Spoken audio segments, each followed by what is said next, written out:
네, 오늘은 14번째 시간 하나님의 말씀을 향한 우리의 자세에 대해서 같이 말씀을 공부하고 또 훈련받도록 하겠습니다. 잠시 기도할까요?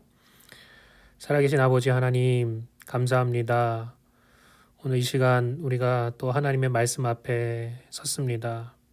주님, 그 말씀으로 우리를 깨끗하게 하시고 진리를 깨달아 알게 하시고 또 훈련받게 하시고 영적으로 성장하는 그런 시간 될 수 있도록 주님 축복하여 주시옵소서. 특별히 알아야 할 것을 알게 하시고 또 발견해야 할 것을 발견하게 하셔서 주님, 정말 우리가 이 어지러운 시대를 살아가며 무엇을 붙잡으며 또 무엇을 바라보며 어디로 나아가야 될지를 분명히 깨달아 아는 시간 될 수 있도록 축복하여 주시옵소서. 성령으로 기름 부어 주시옵소서. 감사하며 우리 주 예수 그리스도의 이름으로 기도하옵나이다. 아멘. 네, 지난 시간까지는 성령님과 또 은사에 대한 가르침을 우리가 같이 나눴고요. 이번 시간부터는 하나님의 말씀에 대해서 하나님의 말씀 참 중요하잖아요. 이 하나님의 말씀을 우리가 어떻게 대해야 되는가, 또 우리 가운데 어떻게 역사하는가, 또 어떤 믿음을 가져야 되는가, 그런 것들에 대해서 몇 시간에 걸쳐서 시간을 좀 나누어서 이렇게 배울 수 있도록 그렇게 하겠습니다. 오늘은 특별히 하나님의 말씀을 향한 우리의 자세, 영적인 자세에 대해서 우리가 같이 말씀을 나누고자 합니다.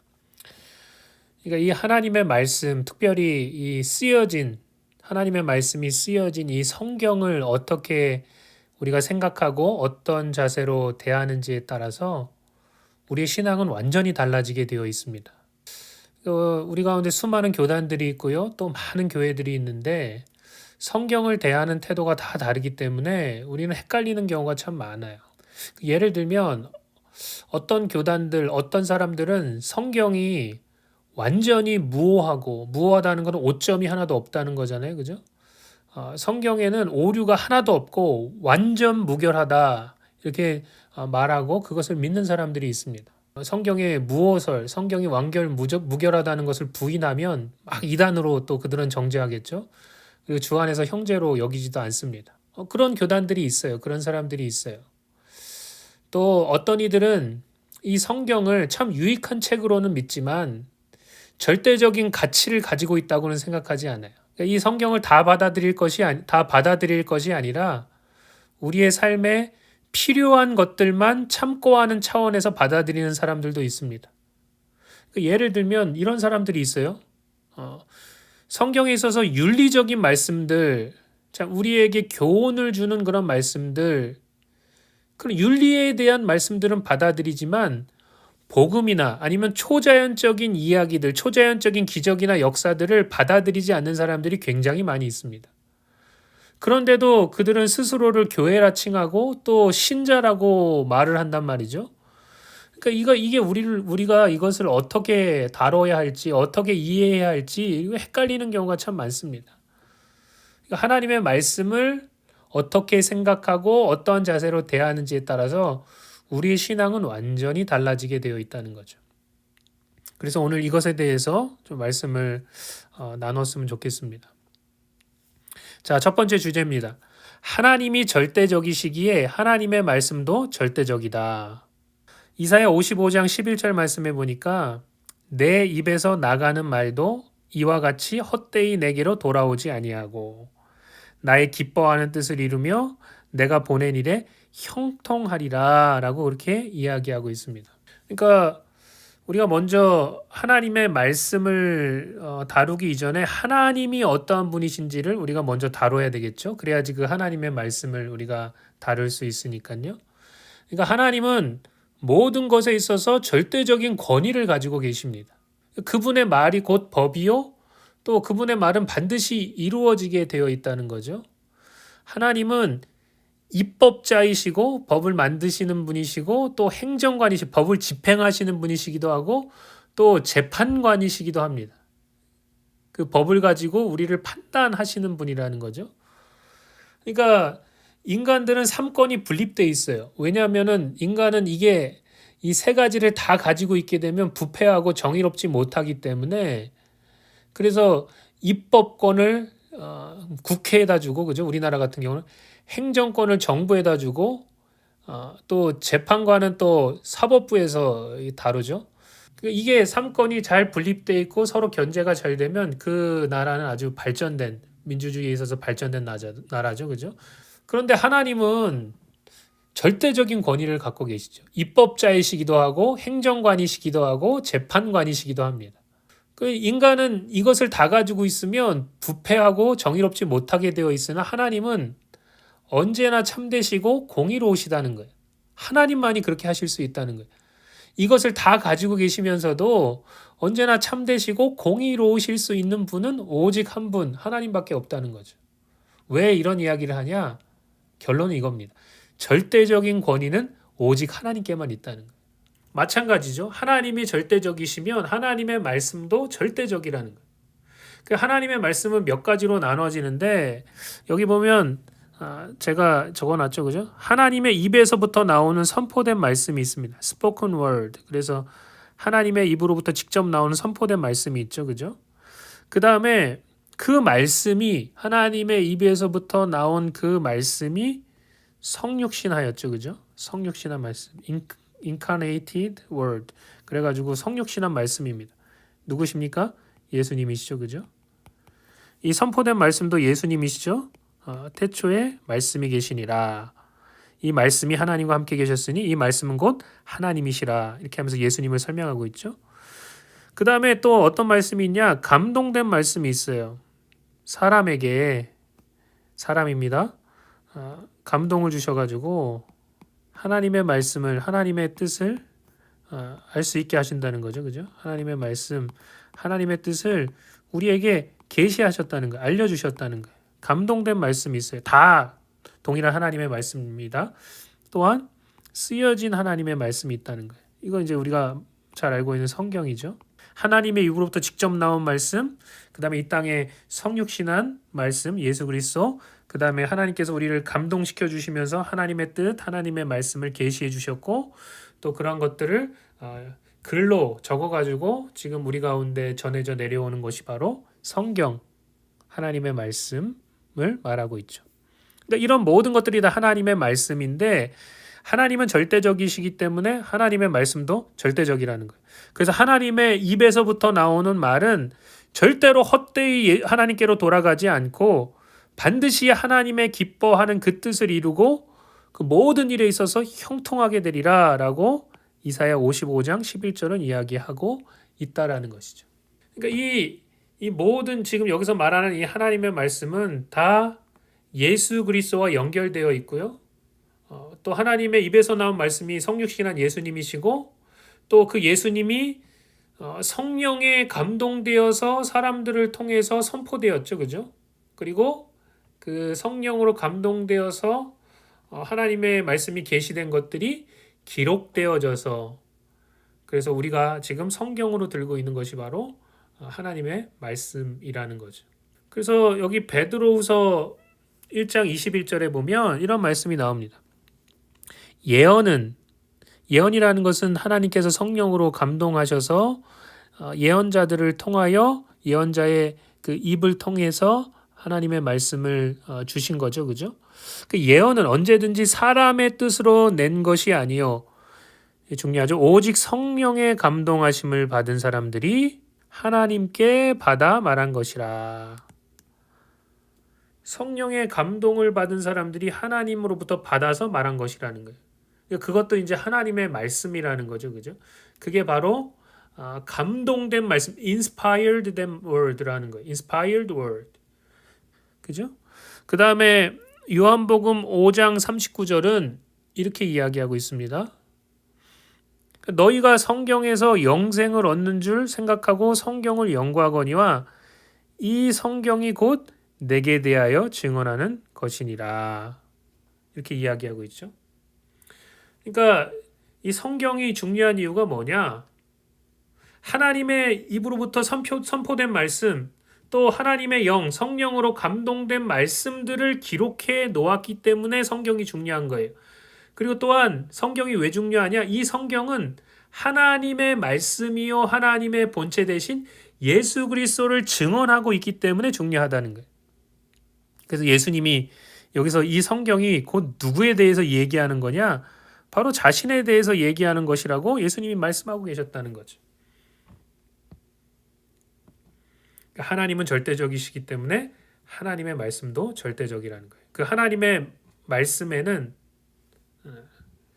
일단은 하나님의 입으로부터 나오는 선포된 말씀, 다시 정리요, 그죠? 선포된 말씀, 그 다음에 성육신한 말씀, 감동된 말씀, 또 쓰여진 말씀 이렇게 되어 있습니다. 이게 이제 굉장히 중요하죠. 그 다음에 여기에 한 가지를 더 더해야 돼요.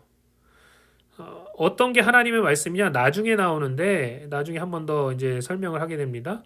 성경에 기록된 말씀들을 다시 해석해서 가르치고 선포하는 말씀이에요.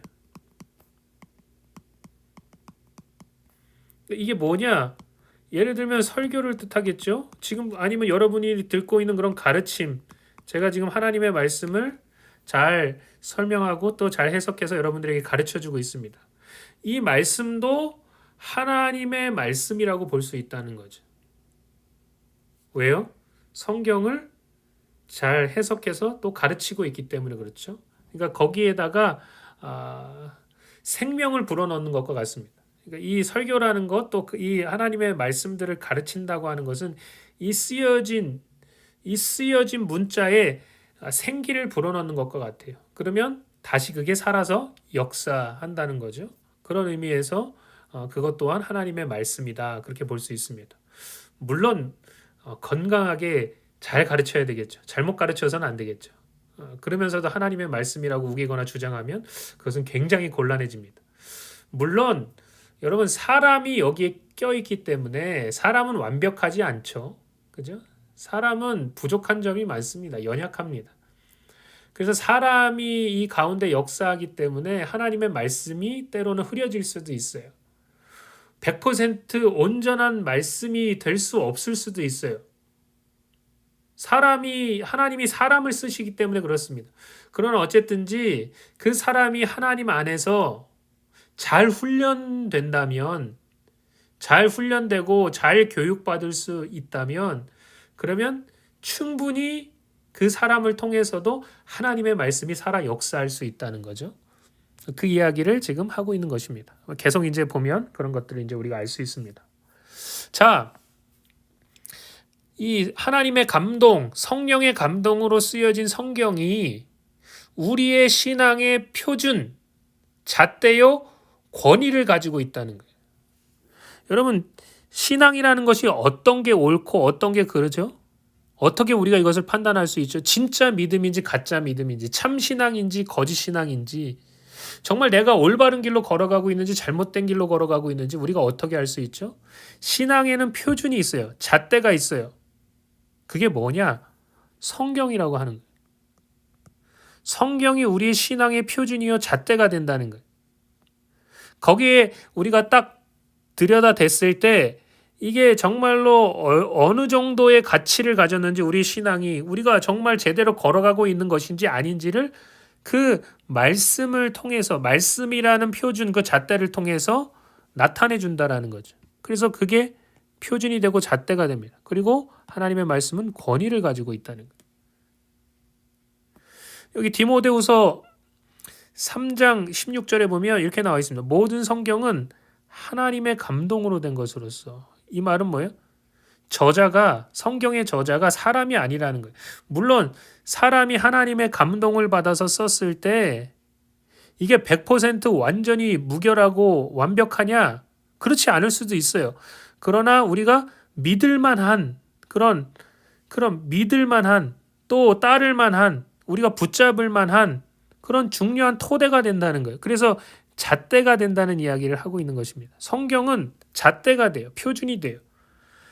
그래서 여기 보니까 모든 성경은 하나님의 감동으로 된 것으로서 교훈과 책망과 바르게 함과 의로 교육하기에 유익하니 이는 하나님의 사람으로 온전하게 하며 모든 선한 일을 행할 능력을 갖추게 하려 함이라. 이 말은 뭐냐? 다시 이야기하면 성경이 쓰여진 말씀이 우리 신앙의 표준이요 잣대가 되고 권위를 가진다는 거예요. 그래서 여러분 신앙의 표준을 성경에 두느냐 그렇지 않느냐에 따라서 굉장히 큰 차이를 갖게 됩니다. 그래서 지금 이 땅에 현존하고 있는 많은 교회들이 있습니다. 뭐 로마 카톨릭을 포함해서 또 개신교 안에서도 수많은 교단들이 있어요. 그런데 그들이 신앙의 표준으로 삼는 것을 정리해 보면 네 가지입니다.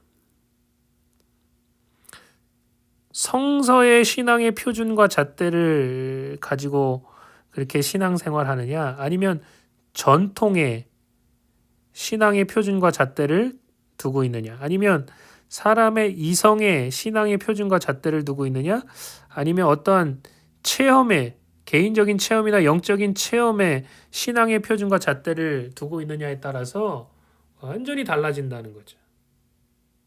그렇겠죠? 그 예를 들어 보겠습니다. 로마 카톨릭은 성서보다 더 중요하게 생각하는 게 전통입니다. 카톨릭은 전통을 더 중요시 여깁니다. 성서보다 전통입니다.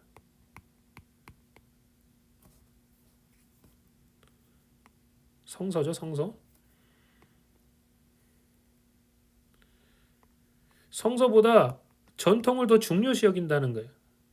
성서보다 교황을 더 중요시 여긴다는 거예요. 그러니까 그들은 그 길로 가고 있죠, 그죠?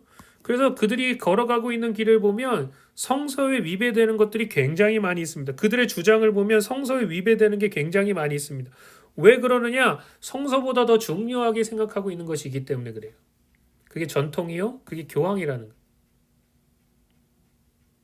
뭐 이것은 누구도 부인하지 못하죠. 카톨릭 사람들도 부인하지 않을 겁니다. 성서보다 그들은 이것을 더 중요하게 여긴다는 거예요. 그들은 지금까지 전해 내려온 교회 회의들을 더 중요하게 여기고요. 그 다음에 교황의 해석을 더 중요하게 여깁니다. 그래서 그런 것들을 통해서 성서를 뒤집고 잘못 해석하는 경우가 굉장히 많죠. 이게 잘못됐다는 거죠, 그죠? 성서를 정말 신앙의 표준이요 잣대로 삼고 권위로 둔 그런 우리의 신앙과는 완전히 다른 것입니다. 이것을 우리는 쉽게 영적으로 이단이라고 볼 수 있는 거죠. 그 정말 이단입니다. 이것은 이단이 성서보다 전통을 더 중요하게 여기기 때문에 굉장히 영적으로 잘못되어 있다는 거예요. 또 다른 교단들을 보면 여러분 뭐 이것은 누구나 다 뭐 부인하지 못할 거예요. 한국에서 가장 진보적인 교단이 어디냐? 기독교 기장이라고 하는 그런 교단이 있어요. 여기는 어디냐? 한국신학대학교 한신대가 그 교단 신학교입니다. 굉장히 진보적입니다. 물론 그 가운데도 뭐 보수적인 분들이 있을 수 있겠지만 이들이 가진 색채는 뭐냐? 성서보다 뭘 더 중요하게 생각하냐? 이성을 더 중요하게 생각한다는 거. 사람의 이성을 더 중요하게 생각합니다. 또 여러분 감리교 중에서 일부가 이러한 주장을 피고 이러한 입장을 가지고 있다는 것. 이성을 더 중요하게 여깁니다. 그래서 한국 감리교 가운데도 일부들이 이런 생각들을 가지고 있어요. 전부는 아닙니다. 감리교도 굉장히 보수적이죠. 교회는 굉장히 보수적이고 가지고 있는 그런 신앙들도 굉장히 보수적입니다. 그런데 감리교가 가지고 있는 신학교 중에서 가장 중심이라고 할 수 있는 감리교 신학대학이 이런 아주 이성을 중요시 여기는 그런 신학 풍토를 가지고 있습니다. 그 왜 그러느냐? 여기서 가르치는 그런 교수들이요. 대부분이 요즘에는 독일에서 공부한 교수들이 많지 않습니다. 대부분 미국 연합감리교회 UMC 교단 신학교에서 공부하고 들어오신 분들이 가르치기 때문에 이 UMC는 거의 대부분 이 교단 목회자 또 교인들이 80%가 이성을 더 앞세웁니다. 그러니까 어떻게 어떤 모습을 보이느냐? 성경도 시대에 맞게 해석을 해야 된다는 거예요. 성경도 이성에 맞게 재해석돼야 된다고 주장합니다. 그 한 예가 뭐냐? 동성애죠. 그죠? 동성애에 대해서 성경은 이렇게 얘기하고 있지만 그것은 옛날 시대에는 그렇게 여기고 그것은 구시대적인 발상이기 때문에 지금은 다르게 해석해야 된다고 주장하는.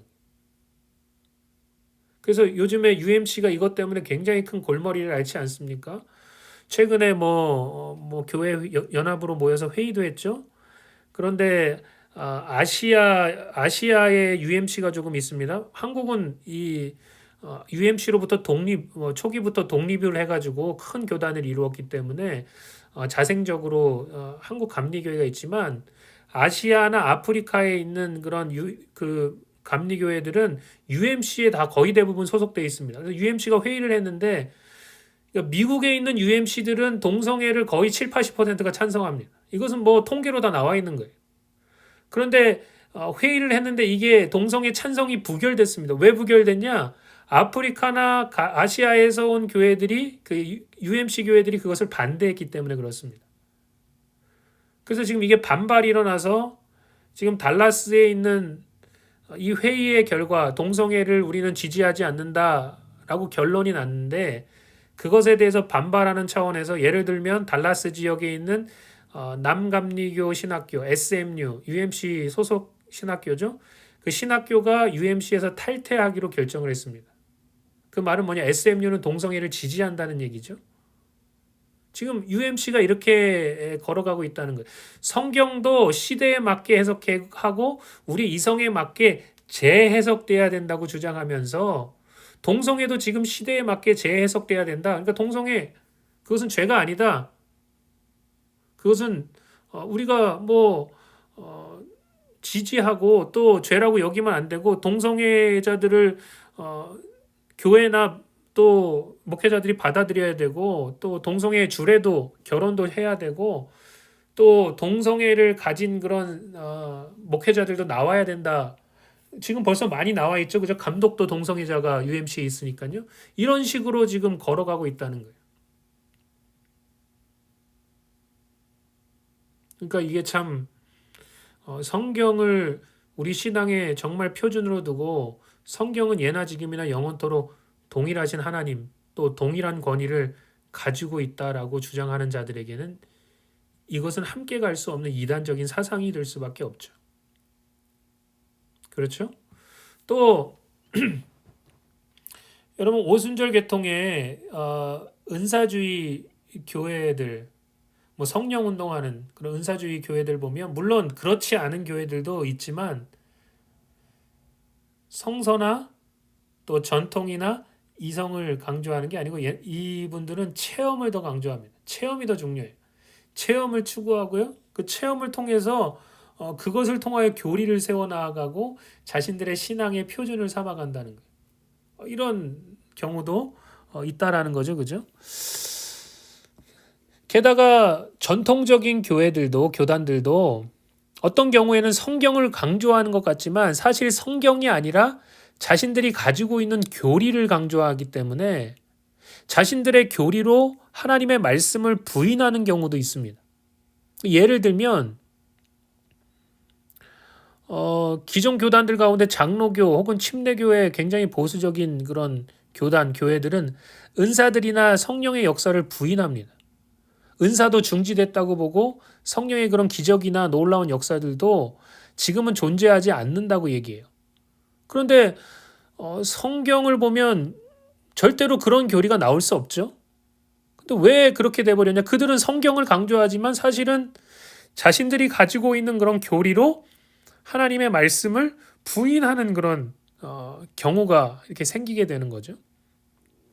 또 어떤 경우는 복음을 깊이 깨닫지 못하고 기존 교단들 가운데서도 또 기존 교회들 같은 경우도 보면 율법이나 행위를 더 강조하는 경우도 굉장히 많습니다. 이것은 왜 그러느냐? 복음을 깊이 깨닫지 못했기 때문에 그래요. 그러니까 이게 자꾸 이 방향이 이제 잘못되는 거죠. 그런 경우도 있어요. 또 어떤 경우는 자기만 옳다고 주장하고 자기만 진리를 가진 것처럼 그래서 다른 사람들은 다 틀렸고 자기만 옳다라고 주장하는 사람들과 교회들도 있습니다. 이게 영적으로 아주 제일 위험한 그런 자세와 태도죠. 영적으로 이런 교만이 어디 있어요? 여러분, 우리는 지금 하나님의 진리가 만천하에 드러나 있는 신약 시대를 살아가고 있습니다. 나만 옳고 다른 사람들은 다 틀렸다? 나만 특별한 진리를 깨달아 알고 있다? 이건 있을 수 없는 일입니다. 여러분, 사도 바울을 한번 보세요. 사도 바울. 역사상 가장 뛰어났던 하나님의 사람입니다. 이 사도 바울은 예수님으로부터 직접 계시를 받았고 또 교회를 위한 진리의 토대를 세운 사람입니다. 그러니까 사도 바울보다 더 큰 빛과 계시를 가진 사람이 어디에도 없습니다. 그런데 사도 바울은 자기의 가르침만이 옳고 다른 사람들은 다 모자라거나 잘못됐다고 주장하지 않고 굉장히 이런 일에 있어서 조심스럽게 접근합니다. 그렇죠? 그리고 그 예루살렘 교회에 있는 그런 사도들과 또 교회의 기둥으로 여겨지는 베드로, 요한, 그리고 예수님의 형제였던 야고보의 그 권위를 굉장히 존중하면서 그들에게 자기가 가진 그 하나님께서 자기에게 주신 그 계시, 깨달은 진리들을 사사로이 개인적으로 설명하고 또 그것에 대해서 컨펌을 받는 그런 모습들을 우리가 사도행전에서 보게 됩니다. 여러분, 이렇게 영적으로 뛰어나고 커다란 계시를 가졌던 사도 바울도 그렇게 행하지 않았는데 뭐가 그렇게 잘났다고 자기만 진리를 깨달은 것처럼 주장할 수 있을까요? 여러분, 이것은 굉장히 잘못된 자세와 태도입니다. 정말로 그래요. 여러분 가운데 혹시 여러분 교회나 여러분 교회 목회자나 여러분 교단이 다른 교단과는 완전히 차원이 다르게 정말 놀라운 계시, 다른 사람들은 가지지 못한 그 진리를 가지고 있다고 주장한다면 여러분이 속한 그 교회나 교단은 이단일 가능성이 거의 100%입니다. 이것을 잘 알아야 됩니다. 물론 우리는 신앙에 있어서 혼돈의 시대를 살아가고 있어요.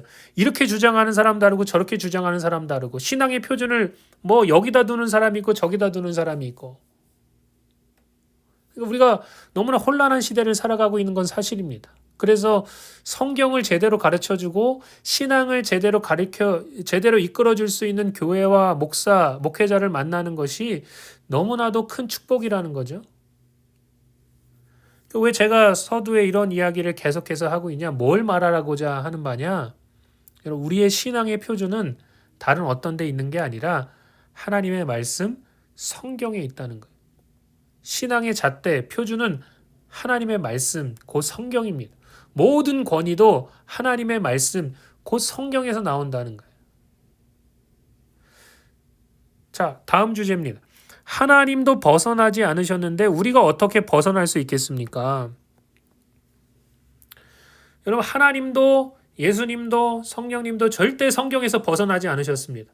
성경을 무시한 채 하나님이 원하시는 대로, 예수님이 원하시는 대로, 성령님이 원하시는 대로 행하시지 않았다는 거예요. 이것은 성경대로라는 문구에 정확히 새겨져 있습니다. 여기 고린도전서 15장 1절부터 4절에 보면 이렇게 나와 있는데, 형제들아, 내가 너희에게 전한 복음을 너희에게 알게 하노니 이는 너희가 받은 것이요 또 그 가운데 선 것이라. 너희가 만일 내가 전한 그 말을 굳게 지키고 헛되이 믿지 아니하면 그로 말미암아 구원을 받으리라. 내가 받은 것을 먼저 너희에게 전하였노니. 지금 사도 바울이 전한 하나님의 말씀 복음에 대해서 이야기하고 있습니다. 그러면서 내가 받은 것을 너희에게 먼저 전하였노니 이는 성경대로 그리스도께서 우리의 죄를 위하여 죽으시고 장사 지낸 바 되었다가 성경대로 사흘 만에 다시 살아나사라고 이렇게 이야기하고 있습니다. 지금 하나님도 하나님의 말씀, 약속된 말씀을 철저하게 지키시고 약속된 말씀을 이루어 나아가시는데, 하나님을 믿는다는 사람들이 성경을 가볍게 여기고 그것과 별로 상관없이 살아간다면 여러분 그것은 참된 믿음이 아니라는 이야기를 하고 있는 거예요. 정말 참된 믿음을 가졌는가 안 가졌는가를 어떻게 알 수 있느냐? 하나님의 말씀, 성경을 대하는 태도에 달려 있다는 거예요. 하나님도 성경대로 역사하시는데 하나님도 성경대로 그 약속의 말씀을 지키시기 위해서 노력하시면서 절대로 벗어나지 않으시는데 우리가 뭐라고 성경을 마음껏 자기의 생각이나 이성대로 해석을 하고 그 성경을 그쪽으로 이렇게 이끌어 가려고 이렇게 노력하냔 말이죠. 그것은 정말 잘못된 생각과 태도라는 것입니다. 그러니까 사실 이단이라는 것을 어떻게 구분하느냐? 여러분 복잡한 것 같아도 정말 간단합니다. 단 하나면 됩니다. 뭐가 이단이냐? 우리의 신앙과 삶에 있어서 어디에 권위를 두는가 보면 알 수 있습니다. 성경에 권위를 두는가 아니면 그렇지 않는가를 보면 이게 아주 명확하게 나누어집니다. 물론 교단과 교리마다 강조점이 좀 다를 수는 있어요. 또 때로는 그 중에서 보면 어떤 교리는 맞는 게 있고 틀린 것도 있습니다. 그러나 그렇다고 해서 우리가 이단이라고 보지는 않아요. 성경을 조금 다르게 해석할 수 있고 조금 잘못 해석할 수도 있어요. 그렇다고 우리가 이단이라고 보지는 않습니다. 그러나 성경보다 다른 것에 더 권위를 둔다든지 성경보다 뭔가 더 앞서는 게 있어요. 경험이 앞선다든지 체험이 앞선다든지 아니면 우리 이성이 더 앞선다든지 아니면 전통이 더 앞선다든지 사람이 더 앞선다든지 아니면 성경이 원래 가지고 있는 그 영적인 흐름과는 전혀 다르게 해석한다든지 예를 들면 여러분 당연히 우리는 새로운 언약을 받았고요. 이 새로운 언약, 신약은 더 좋은 언약이죠. 우리가 이것으로 말미암아 거듭나고 하나님의 자녀가 되고 구원을 얻었습니다. 그런데 만약에 신약보다 구약을 더 강조하고 있다든지 이거 완전히 잘못된 거죠. 아니면 믿음보다 행위를 더 강조한다든지 이것도 완전히 잘못된 거죠. 아니면 은혜보다 정죄와 심판을 더 강조한다든지 여러분 이것도 굉장히 잘못된 것입니다. 예수님도 정죄와 심판을 때로는 강조하셨지만 은혜보다 더 강조하지는 않으셨어요. 하나님의 사랑과 은혜가 더 크시다는 것을 얘기하지 않고 정죄와 심판만을 강조하고 있다면 이것도 영적으로 잘못된 것입니다. 아니면 자기한테 자기 주장과 자기 신학과 자기 교리에 필요한 것들만 뽑아 쓰면서 전체적인 맥락과는 맞지 않는다든지 아예 사이비처럼 영적으로 해석한답시고 터무니없이 해석한다든지 이렇게 하면 이런 적분들은 완전히 잘못된 것이라는 거지. 그러니까 여러분 우리가 이런 것들을 통해서 깨달아 알 수 있는 것은 뭐냐? 하나님의 말씀을 강조하고 거기에 권위를 두고 우리의 신앙의 표준, 잣대를 삼을 것인가 아니냐에 따라서 완전히 영적인 길은 달라지게 되어 있습니다. 조금 다를 수 있고 조금 강조점이 다를 수 있고 조금 때로는 교리 가운데 틀릴 수 있지만 이 방향으로 걸어가고 있다면 그것은 올바른 것입니다. 그러나 그렇지 않다면 이것은 사실은 심각한 이단이라는 것. 성경에는 거짓 가르침, 거짓 선생, 거짓 선지자를 주의하라는 그런 수많은 경고가 있습니다. 여러분 우리는 이것을 그냥 여사로 들어서는 안 됩니다. 왜냐? 정말로 거짓 가르침, 거짓 선생, 거짓 선지자들이 굉장히 많이 있기 때문에 그렇다는 거죠. 그래서 정말 이것이 올바른 것인가?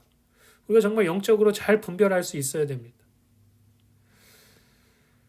그래서 우리는 여러분 성경을 사랑하고 소중히 여기고 그 성경의 말씀을 달게 듣고 우리의 삶의 빛과 진리로 삼아야 됩니다.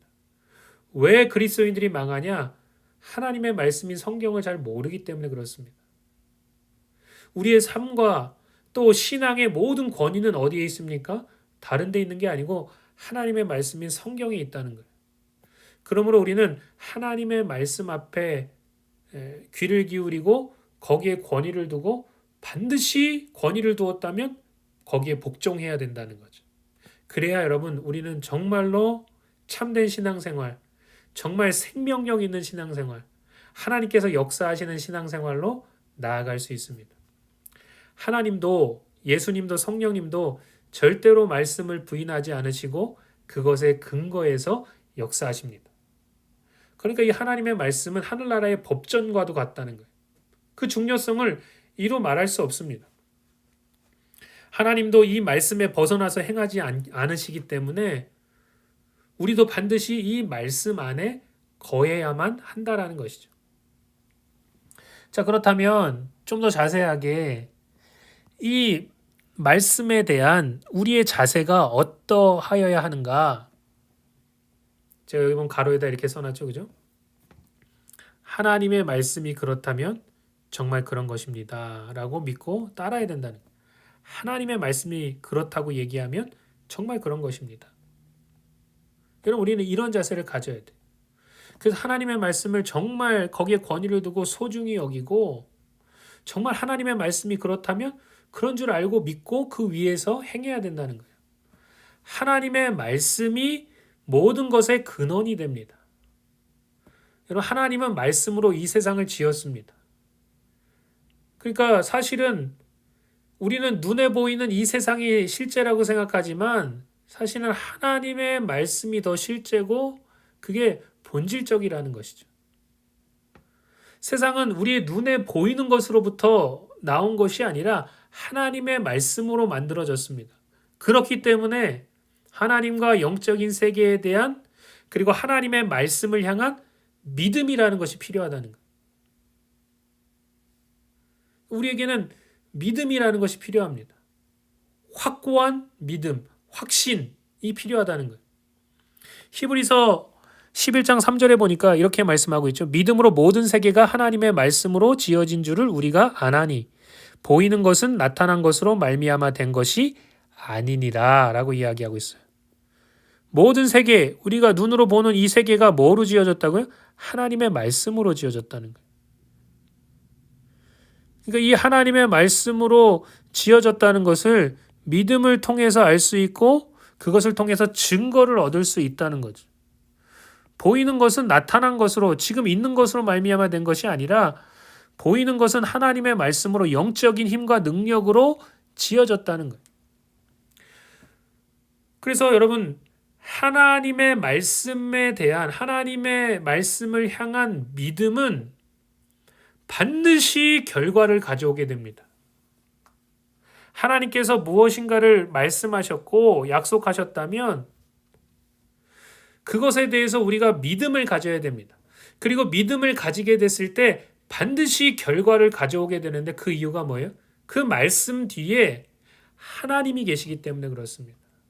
신실하신 하나님, 선하신 하나님, 우리가 정말로 믿을 만한 하나님이 그 뒤에서 그것을 뒷받침하고 계시기 때문에 그 믿음은 반드시 결과를 가져오게 된다는 거예요. 하나님께서 책임지시고 믿음을 가진 자들에게 상을 주시겠다고 약속하셨다는 거죠. 믿음이 없이는 하나님을 기쁘시게 하지 못하나니 하나님께 나오는 자는 반드시 그가 계신 것과 그가 자기를 찾는 자들에게 상 주시는 이심을 믿어야 할지니라 라고 그렇게 이야기하고 있습니다.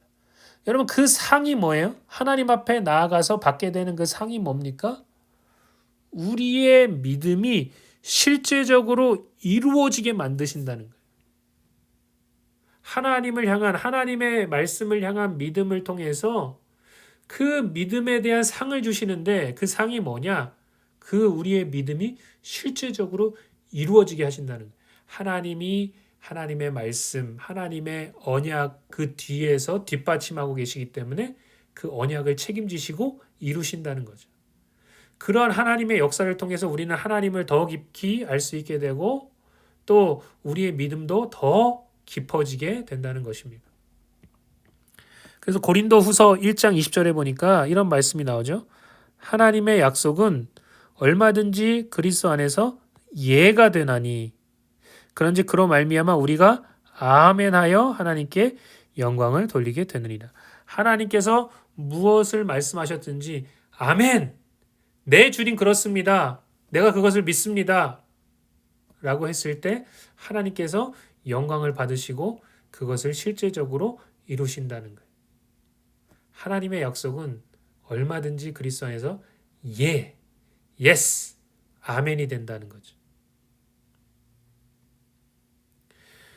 그래서 아까 전에 그런 얘기를 했죠. 쓰여진 말씀에는 몇 가지 종류가 있다. 그렇게 우리가 서두에 나눴죠, 그죠? 처음에 선포된 말씀, 또 성육신한 말씀, 감동된 말씀, 쓰여진 말씀, 그리고 이 성경을 다시 해석하고 우리에게 가르쳐 주는 그 주의 종들을 통해서 선포되는 말씀까지도 하나님께서 하나님의 말씀이다. 그렇게 이야기하신다는 거죠.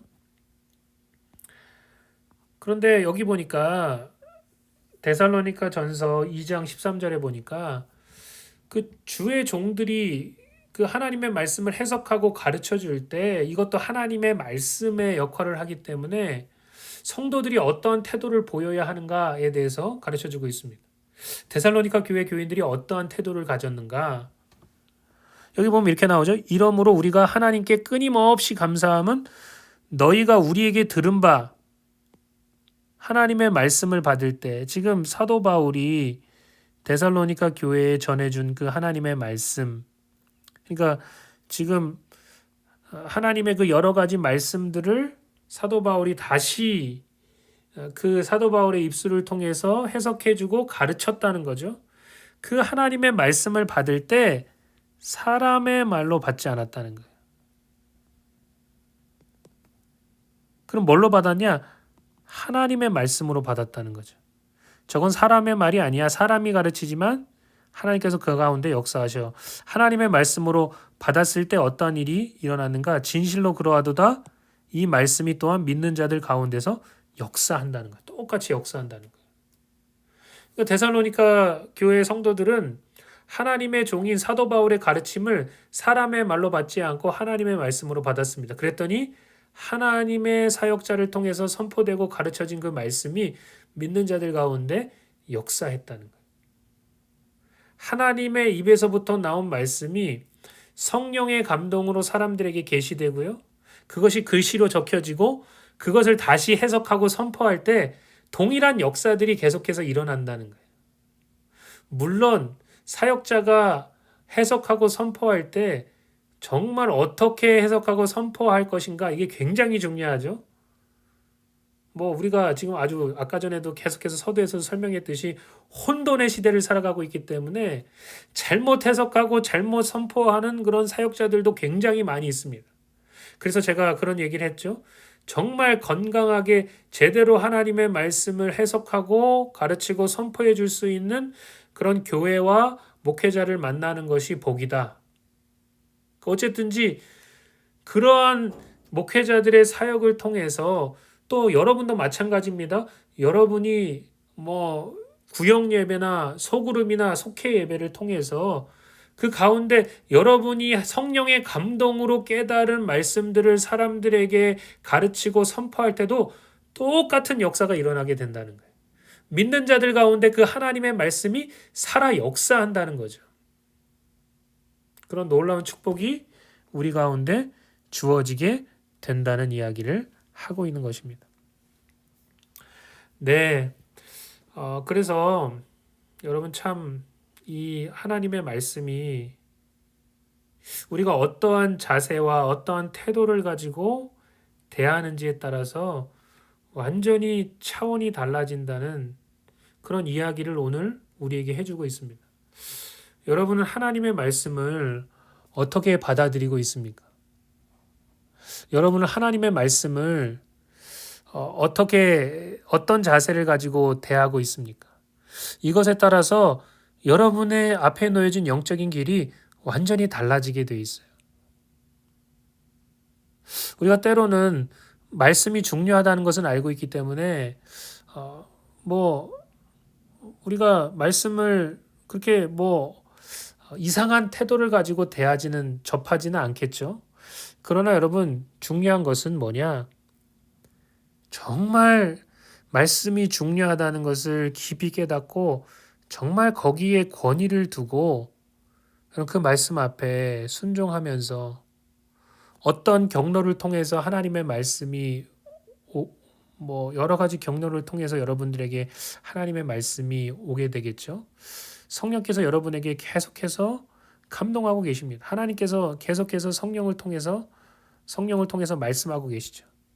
뭐 때로는 설교를 통해서 아니면 여러분이 기록된 말씀들을 성경을 뭐 읽고 또 묵상하고 또 삶 속에서 걸어가면서도 성령께서 여러분에게 깨닫게 해주시고 또 발견하게 해주시는 그런 진리들이 있죠.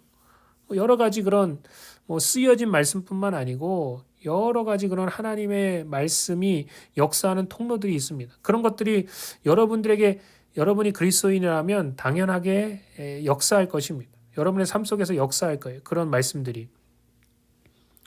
그럴 때 우리는 어떠한 자세와 태도를 가져야 하는가? 우리는 지금 혼돈의 시대를 살아가고 있습니다. 참 이단들이 성행하고 또 거짓 가르침과 거짓 사도와 거짓 선지자들이 너무나도 많이 활동하고 있는 시대 가운데 살아가고 있습니다. 여러분 이 가운데 우리가 살아남을 수 있는 비결은 뭐냐? 하나님의 말씀을 제대로 아는 것입니다. 마지막에 영적인 부흥이 일어난다면 그 영적인 부흥의 토대는 뭐냐? 다른 어떤 것이 아니라 말씀의 부흥이라는 거예요. 하나님의 말씀의 진리의 부흥이 일어나게 될 때 그 부흥이 정말로 그 뿌리를 제대로 박을 수 있고 자라서 온전히 열매 맺을 수 있다는 것입니다. 개인의 부흥도 마찬가지. 여러분이 정말 개인적인 영적인 부흥을 경험하길 원한다면 말씀이 정말 살아서 역사해. 말씀이 중심이 되어야 됩니다. 우리의 교회가 정말로 우리 교회 가운데 영적인 부흥이 일어나고 또 하나님의 역사가 드러나길 원한다면 여러분 말씀의 부흥이 일어나야 됩니다. 그래서 우리가 좌로나 우로나 치우치지 않고 균형을 딱 잡을 수 있게 되는 거예요. 그럴 때 여러분 우리는 정말로 건강하게 하나님 앞에 쓰임 받을 수 있게 됩니다. 그렇기 때문에 오늘 말씀을 통해서 하나님의 말씀이 참 중요하구나. 이 말씀을 우리가 어떻게 대하고 또 다루고 영적인 유익을 얻어야 될까. 이것에 대해서 계속해서 기대하면서 말씀을 계속해서 훈련받고 공부해 나아가시는 그런 저와 여러분들이 다 되시기를 주님의 이름으로 축복합니다. 네, 오늘은 여기까지 하고요. 계속해서 또 중요한 말씀들이 있기 때문에 다음 시간 내일 모레죠. 금요일 또 그 다음 주 계속해서 이어서 하나님의 말씀에 대해서 같이 나눌 수 있도록 그렇게 하겠습니다. 감사합니다.